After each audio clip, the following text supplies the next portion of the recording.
গঙ্গারামপুর পৌরসভার ৭ নম্বর ওয়ার্ডে সাহাপাড়ায় অবস্থিত দীর্ঘ পুরনো হনুমান মন্দিরে আজ বাৎসরিক পুজোর আয়োজন করা হয়। এই হনুমান মন্দিরে বাৎসরিক পুজো দিতে বহু দূর দূরান্ত থেকে ভক্তরা এসে পুজো দেন। এই মন্দিরে পুজো দেওয়ার পাশাপাশি সকলদের মধ্যে প্রসাদ বিতরণ করার ব্যবস্থা নেওয়া হয়।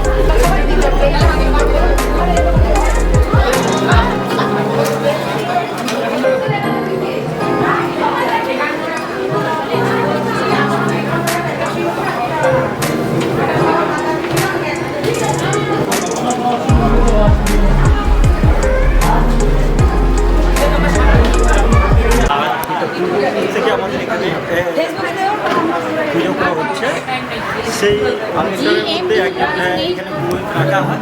এখানে প্রতি সপ্তাহে এখানে পুজো হয় এবং প্রতিদিনই পুজো হয়। আজকাল এই দিনটা আমাদের বাৎসরিক অনুষ্ঠান হিসাবে এই পুজোটা করা হচ্ছে। আচ্ছা আচ্ছা, এই ভোগ বিতরণ কোনো ব্যবস্থা? হ্যাঁ, এখানে আমাদের এখানে খিচুড়ির ভোগ বিতরণ আছে, প্লাস এখানে লাড্ডুর ভোগ বিতরণ আছে।